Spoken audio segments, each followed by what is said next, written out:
전우자로 돌아와서 같이 인사를 볼까요? 반갑습니다. 네, 여러분과 함께 예배하는 것이 얼마나 큰 기쁨이요 즐거움인지 말로 할 수 없습니다. 특별히 오늘 제가 앞자리에 앉아서 찬양을 하는 가운데 자매들이 찬양을 정말 뜨겁게 하는 모습을 봤는데 자매들의 뜨거움이 음이 많이 높아서 뜨거워졌더라고요.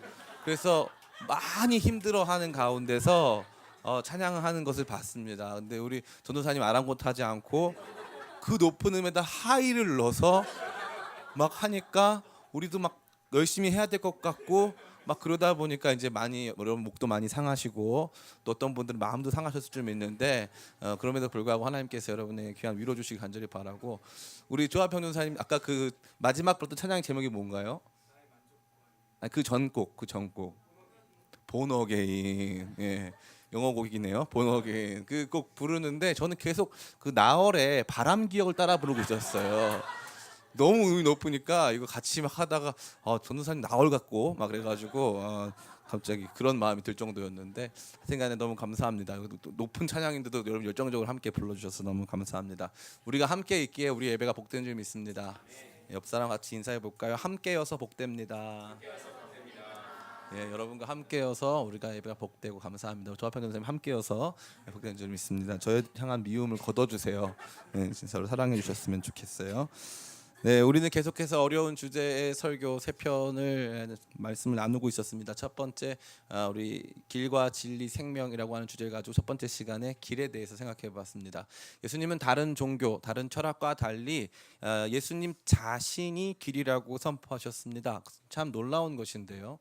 다른 어떤 종교, 고등 종교 전체 또 철학 전체를 통해서 내가 길이다라고 하는 선포는 없습니다. 저기에 길이 있다.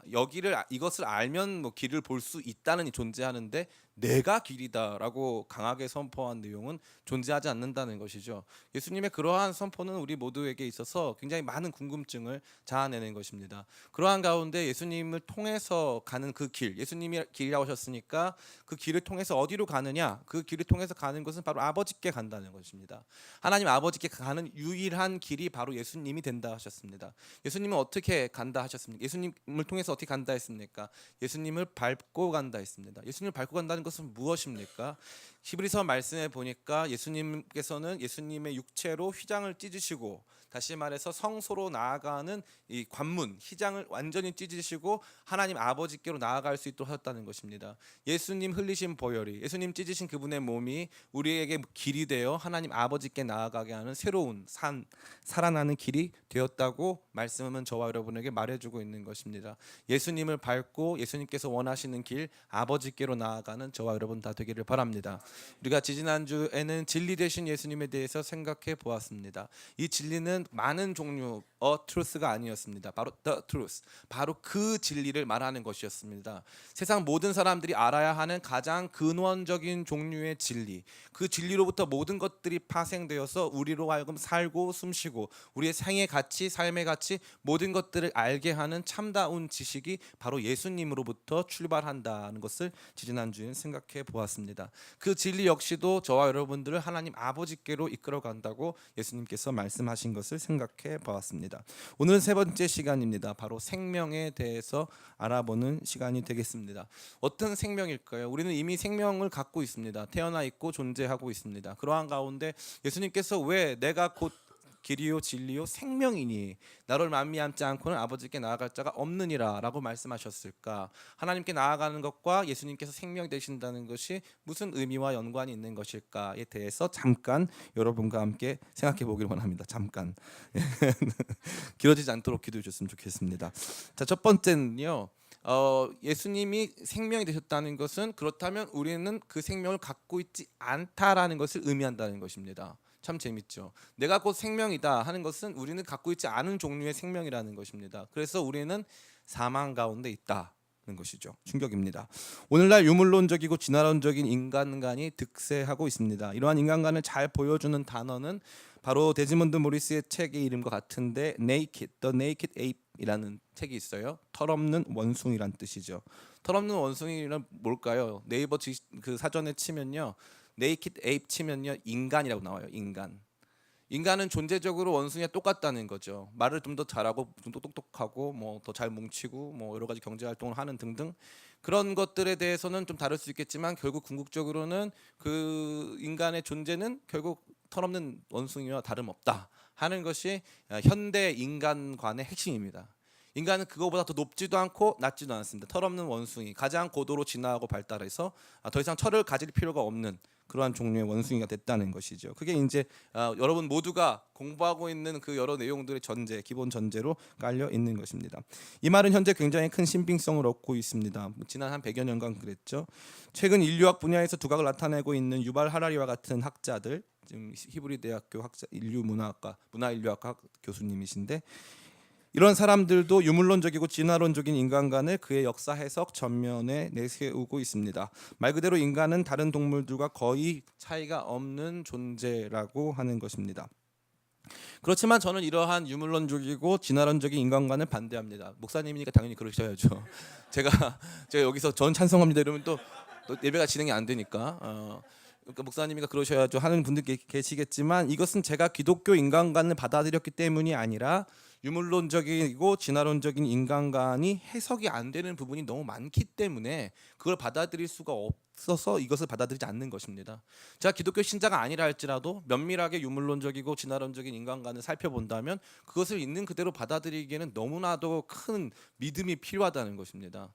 여러분 놀라지 마세요. 기독교 신앙을 믿는 것만큼 진화론을 믿는 믿음이 필요합니다.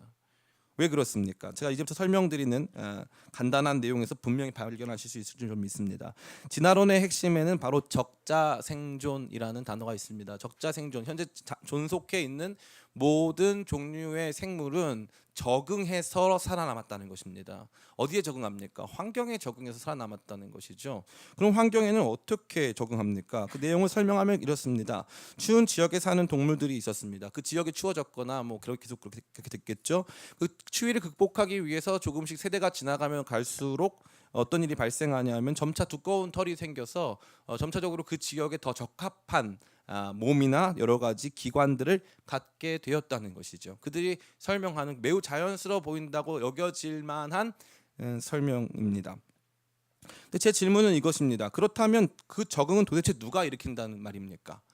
예를 들면 할머니가 돌아가시면서 이 손녀 딸에게 내가 여기 너무 추워서 얼어 죽는다. 너는 자녀 낳을 때 털 긴 걸 낳아라. 이렇게 할 수 있냔 말입니다.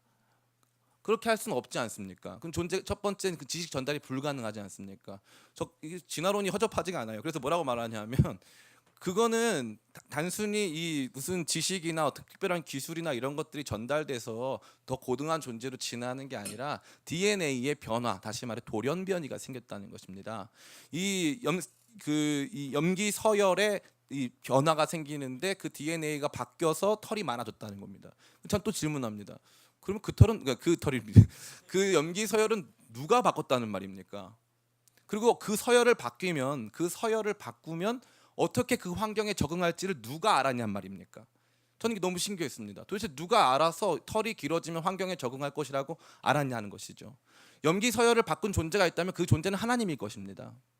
이해가 안 되더라고요. 계속적으로 그들이 설명을 합니다. 그거는 그게 아니라 돌연변이는 많은 생명체 중에 하나가 나타나가지고 결국에는 그 생명체가 돌연변이가 더 많아져서 이루어진다는 것입니다. 그러면은 진화에 실패한 수많은 돌연변이를 우리는 봐야 합니다. 특정 지역에서 그 지역의 진화에 실패한 수많은 종류의 다른 종류의 돌연변이를 봐야 되는데 재밌는 건 돌연변이는 꼭 환경에 적응하는 방식으로 나타났다는 것이죠. 그럼 어떻게 이것을 설명할 수 있겠냐 말입니다. 사람들은 말합니다. 자연적으로 그렇게 된다. 그럼 그들이 말하는 자연은 무엇일까요? 자연은 도대체 뭐길래 그런 일들을 할 수 있습니까? 그들이 말하는 자연이라는, 특별히 그들이 말하는 생물체 혹은 생명이라는 것은 극도로 낮은 확률로 결합된 물리, 화학, 생물학적으로 극도로 낮은 확률 속에 결합되어 반응을 일으킨 것에 불과하지 않습니까? 우리가 어떻게 그들에게 이 추운 지역을 극복할 수 있는 여러 가지 지혜를 선사할 수 있겠습니까? 그들이 생각했을 때 우주 전체를 아우르는 지적인 존재는 존재하지 않는 것인데 그럼에도 불구하고 여전히 이러한 종류의 사건들, 그들이 설명하고자 하는 그 진화론적인 사건들이 벌어진다면 그러면 그건 누가 도대체 하는 것입니까? 리차드 도키스와 같은 극단적인 진화론자들은 거기에서 이게 도저히 설명이 안 되니까 이제 밈이라고 하는 존재를 갖다 놓습니다. 밈이라고 하는 존재. 사실 설명도 잘 안 되는 존재고요. 그 존재가 일단 첫 번째 세포도 아니고 눈에 보이지도 않습니다. 눈에 보이지도 않는데 진화를 이끌어가는 밈이라고 하는 존재가 존재한다는 거죠. 믿음이 필요합니까? 아니면은 한 번에 알 수 있습니까? 믿음이 필요합니다. 믿음이 필요해요. 진화가 자연 가운데 그냥 일어나고 있다라고 하는 자연적으로 생명체는 계속적으로 발전할 수 있다라고 하는 종류의 크나큰 믿음이 필요한 것입니다. 그들이 제시하는 인간관에 다시 말해서 The Naked Ape, 털 없는 원숭이, 털복숭이라고 할 뻔했어요. 합치니까 그렇게 돼가지고 털 없는 원숭이로 형상화되는 인간은 그러면 좋습니다. 뭐 그들의 의견은 뭐 다 100분 받아들였다 치십시다. 그럼 인간은 그럼 다른 동물과 하등 차이가 없느냐? 곰곰이 생각해 보면요, 인간의 차이가 있는 분 거의 없어요. 언어요, 돌고래들도 막 초음파로 언어 구사합니다. 뭐 우리도 소양 씨도 막 초음파 내고, 우리 전도사님도 초음파 내고 막 하는데 막 그렇게 해서 대화해요. 그들도 사회생활이 있고요. 그들도 다 자기들만의 삶의 방식이 우리도 비슷한 삶의 방식이죠. 그래서 일반적인 이 자연주의가 좋은 말은 사실 아닌데 자연주의적인 인간관을 가지고 있는 사람들은 그저 우리는 이 생태계의 일부에 불과하다. 과연 그렇습니까? 생태계의 일부치고는 우리는 매우 다르지 않습니까? 인간은요, 굉장히 많은 종류의 생명체를 만들어내고 키우는데 먹기 위해서 키웁니다. 엄청나게 많은 종류의 생명체를, 닭장 같은 경우에는 엄청나게 많은 종류의 많은 양의 닭을 쫙 해놓고 그 닭이 기능하는 기능은 알을 낳다가 잡아먹기 위해서 그냥 그렇게 생산해서 키운다는 것이죠. 세상 어떤 종류의 이 고등한 생명체가 그런 일을 합니까? 그런 일을 하는 종류의 생명체는 존재하지 않습니다. 인간은 매우 독특합니다. 인간은 전 지구의 운명을 좌우할 수 있는 존재가 되었습니다. 특별히 어떤 분들은 얘기합니다. 어떤 종류의 생명체가 많아졌다가 이 멸종되기도 한다고. 인간의 멸종은 제가 봤을 때는 자연적으로는 불가능합니다. 자연적으로는 불가능. 물론 인간이 멸종될 때는 아마 바퀴벌레 같은 종류의 존재 빼고는 아마 남지 않게 될 것입니다. 인간은 굉장히 독특한 존재입니다. 그런데 인간의 독특함이 가장 크게 나타난 영역이 존재합니다. 그것은 바로 선과 악의 측면입니다. 무엇이 옳은가, 무엇이 그른가. 이것은 좋은 것, 이것은 나쁜 것. 그것에 대한 궁극적인 평가와 판단이 인간에 의해서 주어지고 인간은 세상에 의미와 가치를 부여하는 존재가 됐다는 것입니다. 저는 언젠가부터 오리고기를 먹지 않습니다. 목사님 안 먹는 고기도 있군요. 네, 그렇습니다. 오리고기를 먹지 않는데, 죄송한 표현인데 제가 오리고기를 안 먹는 중요한 이유는 오리가 예뻐서입니다. 제가 산책을 가는데 그 우이천을 가거든요. 근데 거기에 오리들이 이렇게 가족들이 있어요. 오리 가족들이 있는데 한번 비가 엄청나게 많이 왔어요. 저희 집사람하고 저랑 엄청 걱정을 해서 거기 우이천에 다시 가봤어요. 오리가 살아남았는지 살아남지 않았는지 고민하면서 갔는데 오리가 살은 거예요. 너무 기쁜 거예요. 너무 행복하고. 오리 잘 안 먹습니다. 예뻐서. 네. 그 선거학의 기준은 저한테 있는 거예요. 닭은요 많이 먹습니다. 닭은 그 매일 상번제로 먹어요. 아침에 먹고 저녁에 먹고 이렇게 계속 먹는데, 인간은 세상에 선과 악이라는 기준을 가지고 무엇이 옳은지 무엇이 그른지에 대해서 평가하고 판단하고 세상의 존재에 대해서 그 의미를 밝혀줄 수 있는 굉장히 특별한 일을 하고요. 근원적인 것들을 파헤칩니다. 우주를 가려고 하고요. 우리가 아는 동물 중에 우주를 가려고 하는 동물이 있습니까? 우주에 가봐야겠어. 막 우리 집 개가 막 우주에 가고 싶다고 막 헐 이런 경우는 없지 않습니까? 네. 인간은 굉장히 독특합니다. 그래서 이 유물론적이고 진화론적인 자연주의 인간과는 인간이 가지고 있는 독특성을 전혀 반영할 수가 없습니다. 특별히 인간이 더 재밌는 분야가 있는데, 인간은 무엇이 선인지도 알고 인간은 어떻게 하면 더 발전적인 미래를 만들어갈 수 있는데, 재밌는 건 인간 안에 잘못된 욕망이 인간이 오히려 그런 길로 가기는커녕 잘못된 길로 가도록 한다는 것입니다. 인구 과잉 문제가 계속적으로 발전하면서 지속적으로 사회는 더 살기가 어려운 세상이 된다는 것이죠. 우리가 더 시원하고 행복한 삶을 살기 위해 자연은 더욱더 파괴되고 있다는 것입니다. 인간은 어떻게 살면 세상이 행복한 줄 알아요. 가난한 사람과 부자인 사람이 나누면 된다는 것을 알고 있습니다. 서로에 대한 혐오를 멈추고 서로 사랑하면 된다는 것을 인간은 알고 있습니다. 그러나 그것을 할 수 있습니까? 그것을 할 수 없습니다. 그러니까 인간이 가지고 있는 굉장히 고등하고 발전되고 굉장히 이 독보적인 능력과 더불어 그가 가지고 있는 굉장히 독특한 결함들이 인간의 다른 종류의 모든 피조물들과 구별하여 보여주고 있는 것입니다. 이러한 모순은 어디서 비롯되는 것일까요? 이것은 다른 종교에서 제공된 바가 없습니다. 제가 감히 말씀드릴 수 있습니다. 다른 종교에서 제공된 바가 없습니다. 참다운 인간의 실존과 현실에 대해서 다른 종교에 대해서 제공된 바가 없습니다. 종교는, 철학은 인간 현상의 일부를 밝힐 뿐이었습니다. 왜 그것이 가능한가에 대하여서는, 왜 그러한 모습인가에 대하여서는 충분한 설명을 제공해주지 못했습니다. 다른 종교는 충분히 근원을 파헤치지 못했기 때문에 그렇습니다. 제가 요즘에 이 유교책을 많이 읽어요. 유교책을 많이 읽는, 유아교과 책이 아니죠. 유교책을 많이 죄송합니다. 너무 제가 과했네요. 그래서 그런 책들을 많이 읽는데 사람들이 생각했을 때 유교도 뭐 굉장히 독특하고 뭐 인간 내면에 아니에요. 읽으면 읽을수록 느끼는 건데요. 너무 뜬구름 너무 잡아요. 너무 산신령 나올 것 같아요. 너무 뜬구름 잡아요. 무슨 말인지 잘 모르겠어요. 정확하지가 않아요. 우리가 생각했을 때 정확하게 그 내면에 파고들어서 뭐가 거기에 존재했는지를 정확하게 말해주지 않습니다. 너무나도 안타깝죠. 그러나 성경은 참 재밌는 것은 성경은 저와 여러분들의 이러한 모든 출발점을 대해서 말해주고 있습니다. 인간은 하나님의 형상으로 지음받았기 때문에 다른 모든 종류의 피조물과 완전히 구별됐습니다. 이게 성경이 인간에 대해서 말해주는 것입니다. 인간은 피조물의 왕으로 지음받았습니다. 인간에 의해 피조물들은 그의 가치와 의미를 부여받는 것입니다. 꽃이 왜 아름다울 걸까요? 인간 때문입니다. 참 이상하죠. 세상에 존재하는 모든 것들은 인간에게 굉장히 많은 그 가치와 의미를 두고 있다는 것이죠. 그것을 보여주는 것은 하나님이 태초에 천지를 창조하셨을 때 인간을 하나님의 형상과도 같이 만들었다고 말해주고 있는 참다운 기독교 신앙밖에 없는 것입니다.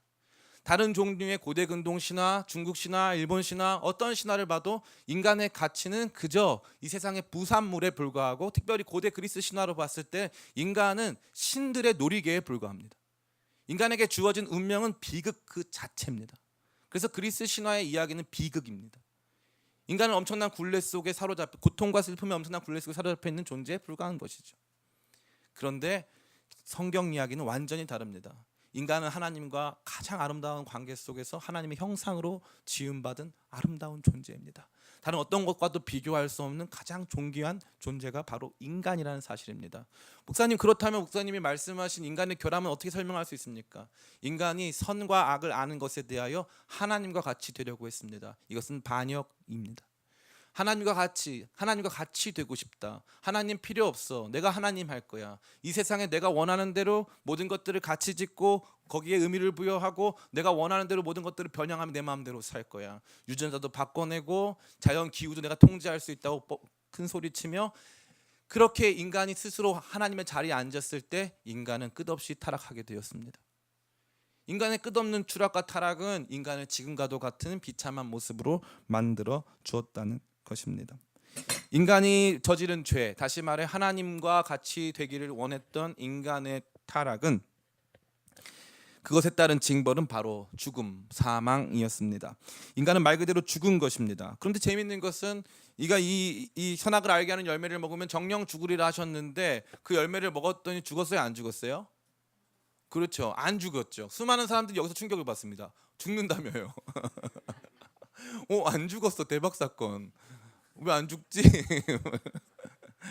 자, 첫 번째, 인간은 죽었습니다. 900살을 살건 1000살을 살건 인간은 실제로 죽었고요. 두 번째, 인간은 하나님과의 관계면, 다시 말해 영적으로 죽었습니다. 하나님을 알고 믿고 따를 수 없는 존재가 되었다는 것이죠. 인간은 그러한 두 가지 의미에서의 죽음을 맞이하게 되었습니다. 육적 생명은 우리가 가지고 있는 생명이 얼마나 비참한가를 보여줍니다. 다시 말해, 믿지 아니하는 사람들이 너는 그저 털없는 원숭이에 불과해, 네가 가지고 있는 생명이라는 것은 먹고 살기 위한 그저 동물적인 욕구를 해결하려고 하는 충동에 사로잡힌 그러한 종류의 생명에 불과해 라고 놀려도 하등 뭐라고 할 말이 없을 만큼 우리가 가진 육적 생명이라는 것은 지나치게 짧고 초라하고 금방 사라져버리고 무의미하고 덧없는 것이 된 것입니다. 뿐만 아니라 우리가 하나님과 관계 맺으며 하나님 안에서 살아갈 수 있는 영적인 생명 역시 바로 죽게 되었습니다. 그래서 인간은 그러한 사망 가운데 놓여지게 된 것입니다. 특별히 본문에서 예수님이 내가 곧 생명이니 나로 말미암지 않고는 아버지께 나올 자가 없느니라 말씀하셨을 때 우리는 생명을 필요로 하는 존재, 즉 사망 가운데 있는 존재라는 것을 예수님께서는 강하게 말씀하고 있는 것입니다. 이것이 기독교 신앙이 바라보는 인간관입니다. 존재하는 모든 인간은 사망 가운데 놓여져 있습니다. 제가 이래봬도 꽃을 좋아하거든요. 안 그래 보이나요? 네, 그래서 꽃을 좋아하는데 군대에 있을 때, 제가 군대에 있을 때 감수성이 넘쳤어요. 군대에 있을 때 군생활 싫어가지고 감수성이 넘쳤어요. 그러면 이제 군대 가면요, 그 전에는 못 보던 꽃이 있어요. 들꽃들. 제가 그 들꽃들을 그렇게 모았어요. 들꽃들을 그렇게 모아가지고 제가 있는 그 통신소 앞에다가 하나씩 이렇게 심었어요. 네, 정말 제 군생활이 그랬어요. 근데 그 꽃을 따왔어요. 땄는데 너무 재밌는 게 들꽃을 따가지고 아무것도 안 하고 손에 이렇게 들고 오니까 꽃이요, 처음에 이렇게 꽃이 서 있다가 꽃이 이렇게 죽어요. 꽃이 정말 사람 죽듯이 죽더라고요. 너무 놀랐어요. 이 꽃 안에, 꽃 줄기 안에 생명의 양분이 남아 있을 동안은 살아있던 것 같아요.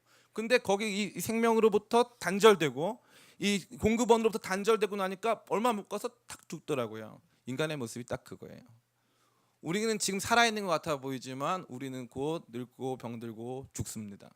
이것이 인간이 처해 있는 실존이에요. 제가 부끄럽지만 밑에서 예배드리시는 분들, 또 방송으로 예배드리시는 저보다 나이 많으신 분들께 부끄럽지만 제가 이제 반 80살이 됐어요. 여러분도 좀 있으면 곧 도래합니다. 근데 재밌는 게 이제 죽음이 좀 가까워진 것 같아요. 젊음의 시간들은 다 갔어요. 죽음이 좀 가까워졌어요. 저에게 있어서 이 가을은 저의 이 문학적 본성을 굉장히 자극하는 많은 시를 짓게 하는, 이제 최근에 이제 또 만들고 있는 시가 있는데 이제 단풍이라는 시인데 많은 분들이 막 기대는커녕 막 진짜 조롱과 저희 집 사람이 대표적인 저의 비평가인데요.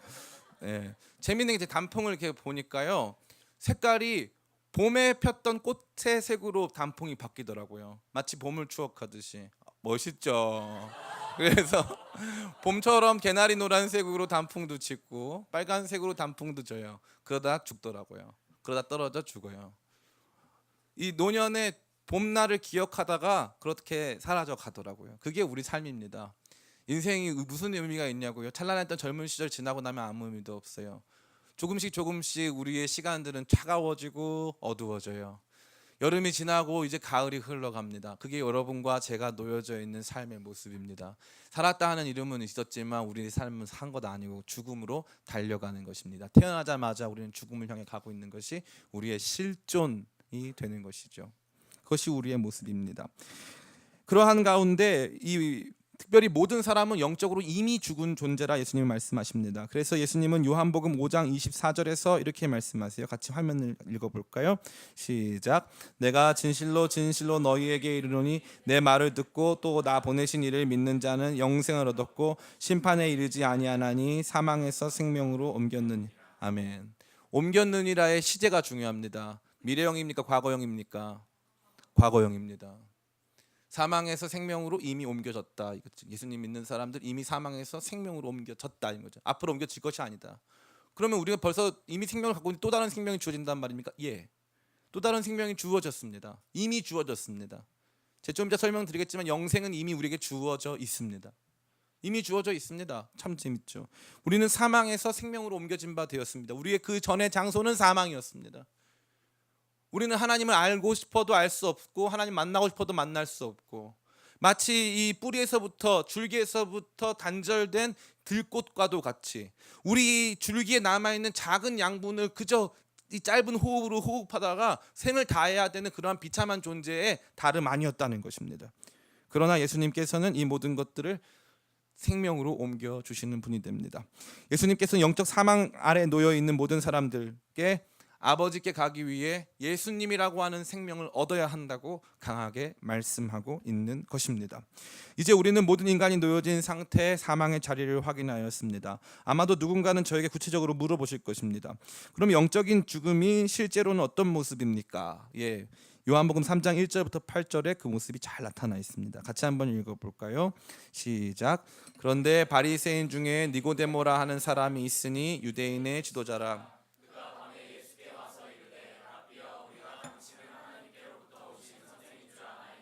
하나님이 함께 하시지 아니하시면 당신이 행하시는 이 표적을 아무도 할 수 없음이니이다. 예수께서 대답하여 이르시되 진실로 진실로 내게 이르노니 사람이 거듭나지 아니하면 하나님의 나라를 볼 수 없느니라. 니고데모가 이르되 사람이 늙으면 어떻게 날 수 있사옵나이까? 두 번째 모태에 들어갔다 날 수 있사옵나이까? 예수께서 대답하시되 내게 이르노니 사람이 물과 성령으로 나지 아니하면 하나님의 나라에 들어갈 수 없느니라. 육으로 난 것은 육이요 영으로 난 것은 영이니 내가 내게 거듭나야 하겠다 하는 말을 놀랍게 여기지 말라. 바람이 임의로 불매 내가 그 소리는 들어도 어디서 와서 어디로 가는지 알지 못하나니 성령으로 난 사람도 다 그러하니라. 아멘. 니고데모는 경건한 바리새인이었습니다. 니고데모는 유대인의 이 최고 이 의결 기구였던 갑자기 제가 까먹었네요. 거기에 공회원이었습니다. 그는 예수님을 하늘에서 내려온 분이라고 이성적으로 판단했습니다. 예수님의 가르침과 그분의 사역을 통해서 예수님이 경건한 분이시고 하늘에서 내려온 분이 확실하다라고 하는 생각을 갖게 된 것이죠. 그런데 예수님께서는 그에게 두 번에 걸쳐서 거듭나지 아니하면 하나님 나라를 볼 수 없고 거듭나지 아니하면 하나님 나라에 들어갈 수 없다고 말씀하신 것입니다. 거듭나야지만 하나님 나라를 볼 수 있고 거듭나야지만 하나님 나라에 들어갈 수 있다는 것입니다. 다시 말해 사망 가운데서는 볼 수 없고 들어갈 수 없다. 사망 가운데서는 볼 수 없고 할 수 없다. 영적인 사망의 중요한 특징은 무엇입니까? 하나님 나라가 안 보입니다. 영적인 사망의 중요한 특징이 무엇입니까? 하나님 나라에 들어갈 수 없습니다. 하나님 나라가 보인다 안 보인다는 지금 여러분이 갖고 있는 육체적인 시력의 문제를 말하는 것이 결코 아닙니다. 그렇게 될 경우에는 우리 시각장애인분들은 예수님을 믿을 수 있는 확률이 전혀 없습니다. 그렇기 때문에 이것을 하나님 나라를 본다는 것은 우리가 가지고 있는 영적 인식, 우리가 가지고 있는 영적 인식으로 하나님 나라의 실존을 확실히 믿게 되는 것을 표현한 말에 불과한 것입니다. 다시 말해 거듭나지 아니하면 하나님 나라를 존재를 믿거나 하나님 나라의 존재를 바라보거나 사모하거나 그 나라에 들어가는 것이 불가능하다는 것입니다. 아무리 경건해도 불가능합니다. 거듭나지 아니하면 불가능하다는 것입니다. 그래서 이 거듭나다라는 것을 한자어로 거듭중자 생명생자 해서 중생이라고 하는 것입니다. 이러한 거듭남의 역사가 저와 여러분에게 너무나 중요한 것입니다. 그럼 이 거듭남은 어떻게 얻을 수 있습니까? 거듭남을 줄 수 있다고 하는 사람들 절대 믿지 마시기 바랍니다. 여러분 스스로 생명을 얻어보신 적이 있습니까? 나 생명 얻어야지. 생명 아무도 없어요. 생명은 절대 자기가 얻을 수 있는 게 아니에요. 따라해볼까요? 생명은 주어진다. 생명은 주어지는 것입니다. 생명은 주어집니다. 참 재밌죠. 생명은 주어지는 것입니다. 저는 이래서 유물론적인 사람들의 이 사고방식 자체가 이해가 안 되는 것이죠. 어떻게 가만히 있는데 이 무기물이 가만히 있는데 여러 가지 화학적인 또 물리적인 조건이 들어맞아 가지고 거기가 이게 유기체가 돼 가지고 생명 활동, 생명 의지를 가진 생명 활동을 가진 세포가 될 수 있냔 말입니다. 전 너무 특이한 거예요. 이 생각 자체가 굉장한 믿음이 필요해요. 그런 생의 의지라는 것이 원래 어떤 조건에 이르르면 당연히 생의 의지가 존재하는 것처럼 말해주고 있다는 거죠. 납득이 되지 않더라고요. 너무 신기했습니다. 그런데도 불구하고 그렇게 자신이 생명을 만들어내거나 어떤 조건에서 그냥 단순히 주어진 것이 아니라 누군가가 생명을 주어야 한다는 것입니다. 저와 여러분은 어떻게 태어났습니까? 참 어려운 질문이죠. 지금 여러분이 확 대답하기 어려운 질문, 그죠? 그 아이가 부모한테 하는 질문 중에 가장 뼈 때리는 질문이죠. 엄마 난 어떻게 태어났어? 엄마가 많은 생각을 하죠. 어디까지 말을 해줘야 되나? 그래서 엄마 아빠들이 딱 하는 노선이 있잖아요. 엄마 아빠 사랑해서 태어났다 이거죠. 사랑해서 태어났다. 자녀는요 엄마 아빠가 생명을 줘서 태어난 거예요. 엄마 아빠의 생명으로부터 자녀의 생명이 태어난 것입니다. 그냥 존재하는 생명은 전혀 없습니다. 거듭난다는 것은 생명이 주어진다는 것을 의미하는 것입니다. 그럼 이게 어떻게 시작됩니까? 이 8절 말씀 보면 이렇게 돼 있어요. 바람이 임의로 불면 내가 그 소리는 들어도 어디서 와서 어디로 가는지 알지 못하나니 성령으로 나는 사람도 다 그러하니라. 바람이 임의로 분다는 뜻은 뭐냐? 바람이 알아서 분다는 거죠. 알아서. 이 바람의 방향을 예측하는 것을 기상 예측이라고 합니다. 기상 예측에 엄청나게 많은 돈이 투여가 되고요. 굉장히 값비싼 컴퓨터가 투여가 됩니다. 근데 기상청 체육대회가 우천으로 자주 연기가 되고 있습니다. 그 말은 무엇이죠? 기상청 체육대회 날짜를 못 정할 만큼 그 정도로 이 기상을 예측하는 것은 쉽지 않다는 것입니다. 바람은 임의로 부는 것 같아 보인다는 거죠. 근데 재밌는 건 바람 불 때 소리는 들려요. 아, 바람이 존재하는구나. 공기의 흐름이 존재하는구나는 알게 되는데 얘가 어디서부터 와서 어디로 가는지 왜 이렇게 불기 시작했는지를 완전히 파악할 수는 없다는 것입니다. 성령으로 난 사람들도 이와 같습니다. 왜 우리가 구원받았는지, 어떻게 우리가 구원받았는지, 왜 우리 가운데 이것이 믿어지는지 이해할 수가 없다는 것이죠. 우리 기쁨의 교회는 기쁨의 교회 초창기에 가지고 있는 굉장히 중요한 이야기를 갖고 있습니다. 우리 교회에 찾아왔던 프랑스 자매 드니스의 이야기죠. 드니스 자매가 지나가다가 우리 교회 이 로고에 많은 음표가 있는 것을 보고 우리 교회에 그냥 들어왔습니다. 들어와서 피아노 학원이냐고 물어봤어요. 그래서 우리 피아노 학원 아니고 교회라고 그랬어요. 교회라고 그랬더니 자기 전도하지 말라고 첫 번째 말했어요. 전도 안 하겠다 그랬어요. 전도 안 할 테니까 들어와서 피아노도 치고 마음대로 하라고 그랬어요. 그러더니 갑자기 이 자매가 매주 거의 매일 우리 교회 나와서 피아노 치고 교회에서 하다가 갑자기 프랑스 사람인데 영어 조금 하고 프랑스어 하는 친구인데 우리 교회에서 한국어 예배를 제가 설교 때 드리는 거예요. 진짜 부담스러웠어요. 한국말 하나도 못 알아듣는데 맨날 와서 예배를 드려요. 그러더니 나중에는 수련회 가겠대요. 그래가지고 참 신기하다. 그리고 참 부담된다. 그래가지고 수련회 때 뭐 다 영어로 하고 할 수 없으니까 찬송 하나. 그게 이제 마음이 상한 자를 그 찬송 하나만 영어로 불렀어요. 그리고 끝나고 나서 같이 우리 지체들하고 같이 국제예배부 같이 가가지고 이제 복음 설명하고 이제 영접기도 하고 같이 기도를 하는데 갑자기 이 자매가 얘기하는 거예요. 내가 왜 우냐는 거예요. 자기가 그럼 네가 알지 내가 알아. 네가 왜 우는지를 내가 어떻게 알아? 아니 왜냐하면 너무 많이 울고 막 갑자기 믿어진다는 거예요. 그래서 저는 성격이 어떠냐면 굉장히 보시면 알겠지만 굉장히 섬세하잖아요, 그죠?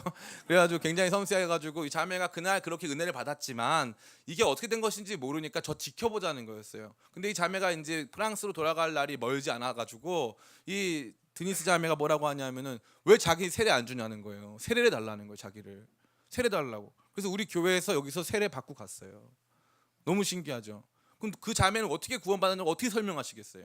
누가 그 자매를 프랑스어로 된 영어 성경 공부를 인도했나요? 이 자매가 그 전에 교회 다녀본 적이 있을까요? 아니요, 전혀 없어요. 바람이 임의로 불되 우리가 그 소리는 듣지만 어디로 와서 어디로 가는지 우리는 모르는 것입니다. 성령께서 그 생명을 주세요. 생명을 주세요. 생명의 역사가 거기서부터 비롯된다는 것입니다. 그렇다면 이제 예수님께서 생명이라고 하신 것이 무엇일까? 영적인 어둠 가운데 있던 사람, 영적으로 하나님 나라 볼 수 없고 하나님 나라 들어갈 수 없는 사람, 영적 사망의 사람, 그 사람들에게 생명이 주어지는 것인데, 그렇다면 예수님께서는 뭐라고 하셨냐면 내가 곧 그 생명이라고 말씀하시지 않았습니까? 그러면은 이것은 어떤 것이냐는 것, 이 생명의 대체 내용이 뭐냐는 것이죠. 그것은 바로 사망 가운데 있는 우리의 육적 생명을 의미하는 것이 아니라 새로운 종류의 생명이 우리에게 주어지는데 그것이 바로 예수님의 생명이라는 것입니다. 새로운 종류의 생명은 뭘까요? 따라해 볼까요? 영생. 영생이라 그러면 사람들이요 생의 길이에 많은 관심을 가져요. 영생, 영원한 삶이니까 물리적인 생의 길이, 한없이 연장된 생의 길이. 생의 길이가 한없이 연장되면 우리의 행복은 한없이 확장되고 한없이 커질까요? 전혀 그렇지 않습니다. 생명의 중요한 건요, 만약에 여러분들에게 있어서 여러분들이 식물 인간으로 영원히 살아요. 행복한 삶입니까? 불행한 삶입니까? 빨리 말씀하세요. 영원히 산다, 영생을 받았어요. 대신 너 식물 인간이야. 이러면은 주님, 전 나무를 좋아합니다. 열매도 맺고 꽃도 피고 그렇게 살겠습니다. 이런 사람 없어요.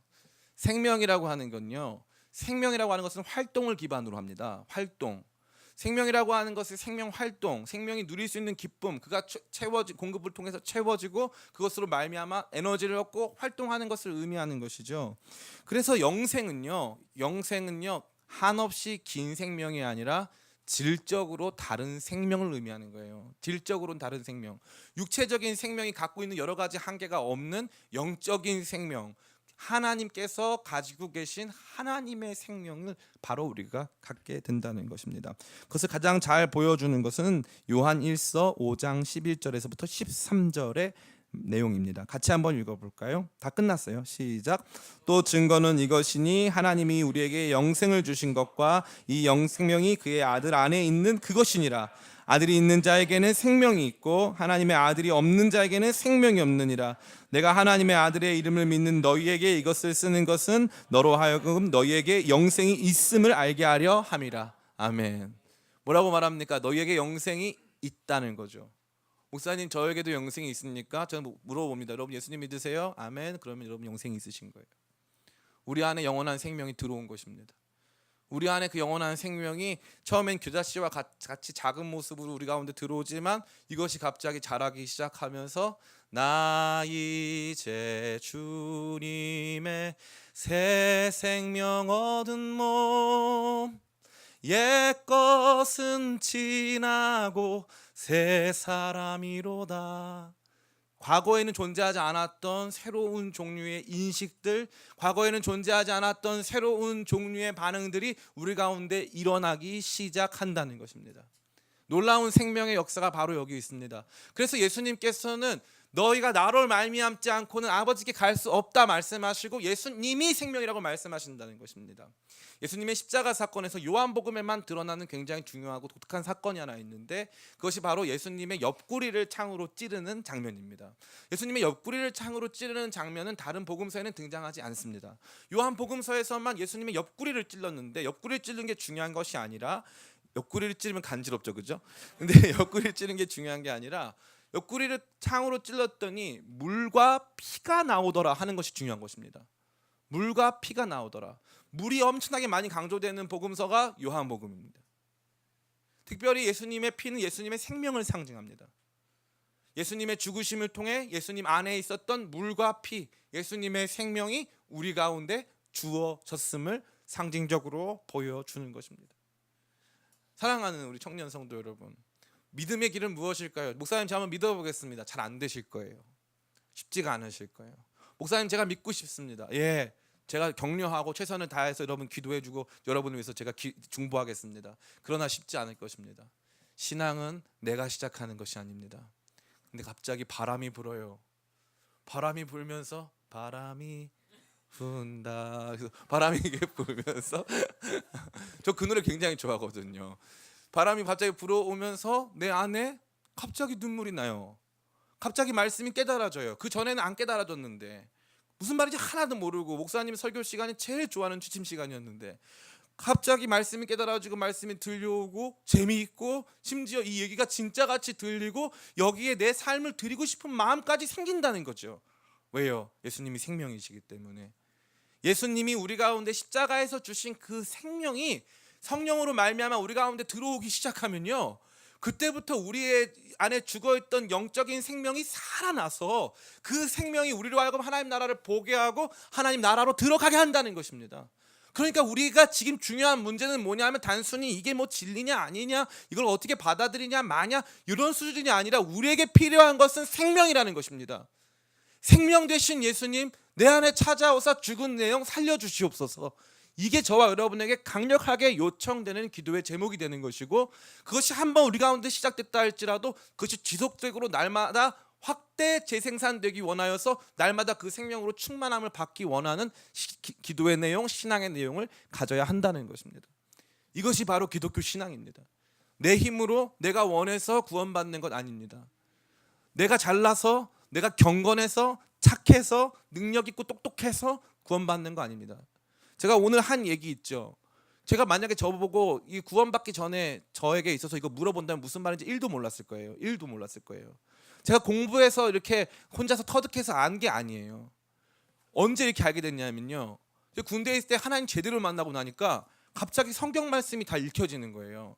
성경 말씀이 다 읽혀지면서 마치 이 그 트랜스포머가 그냥 평상시에는 그냥 차잖아요. 그 좋은 차도 있지만 막 트럭 이런 애도 있잖아요.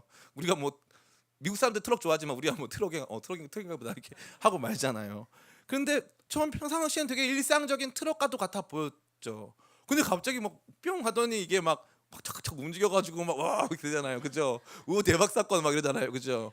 그 트랜스포머 역사가 우리 가운데 일어나요. 그래서 우리가 트랜스폼 되는 거예요. 신기하죠? 신기해요. 우리 안에서 그런 역사가 일어나는 거. 저도 여러분과 다름없는 그냥 설교 시간에 조는 거 좋아했던 사람이에요. 그런데 시간이 지나면서 조금씩 이 진리가 저를 사로잡기 시작해요. 제가 결정한 게 아니고 성령께서 제 안에서 이루신 역사예요. 그러니까 이게 조금씩 제 안에서 역사하기 시작하면서 하나님 나라가 느껴지고 보여지고 알게 되고 그 영광 가운데 살게 되는 거예요. 이 땅에서 재미가 없어요. 왜냐하면 나는 하나님 나라를 보는데 이 땅이 왜가 재밌겠어요. 먹는 것만 재밌는 것 같아요. 근데 다른 거 재미없어요. 사랑하는 성도 여러분, 저는 여러분들이 저와 같이 되길 간절히 축원합니다. 여러분들 중에 대부분은 저보다 똑똑하고 잘나고 예쁘고 멋있어요. 그런데 저는 여러분의 그 똑똑하고 잘나고 멋있는 그러한 삶의 모습에도 여러분이 가지고 있는 슬픔과 아픔을 봐요. 아직도 해석되지 않는 여러분의 삶, 여러분의 생의 가치와 의미에 대해서 저는 여러분들에 꼭 말씀드리고 싶어요. 우리는 하나님이 주신 생명 때문에 여기 있는 거예요. 그분은 저와 여러분을 구원하기를 기뻐하세요. 목사님, 어차피 모든 구원이 하나님께로부터 비롯되고 결정되는 것이라면 우리가 할 수 있는 것은 무엇입니까? 예, 할 수 있는 것 있죠. 바라면 돼요. 저도 구원해 주세요 하면 돼요. 하나님이 알아서 하실 것이지만 저도 구원해 주세요 하면 돼요. 하나님 구원하시길 기뻐하세요. 저는 여러분들이 이 영적 생명으로 충만해져서 같이 함께 하나님 나라를 봤으면 좋겠습니다. 예수님이 이제 말씀하십니다. 내가 곧 길이요 진리요 생명이니 내가 생명이야. 예수님이 저와 여러분의 생명이 되십니다. 그 예수님을 알고 누리고 그 예수님을 체험하는 만큼 우리는 하나님 아버지께로 나아갈 수 있습니다.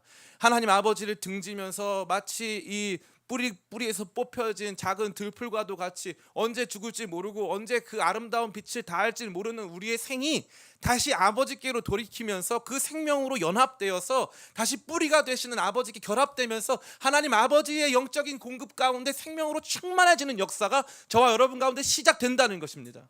저는 여러분들이 이것을 바라보고 소망하게 되길 간절히 바랍니다. 지난 2000년간 기독교 역사는 누구도 막을 수가 없었습니다. 기독교 신앙은 단 한 번도 작아진 적이 없어요. 왜 그렇습니까? 성령께서 지금도 잠들어 있는 영혼들, 영적으로 죽어 있는 사람들을 찾아가셔서 생명의 바람을 부으셔서 그 영혼들을 살리시기 때문에 그렇습니다. 살아난 사람들의 삶이 변화되기 시작하고 그들 안에서 생의 가치, 세상을 바라보는 모든 관점의 변화가 시작된다는 것입니다. 저는 여러분들이 이러한 생명 가운데 예수님을 생명 삼음으로 말미암아 하나님 아버지께 다시 돌아가 온전한 연합 가운데 영원한 생명의 삶을 살게 되시기를 예수님의 이름으로 축원합니다.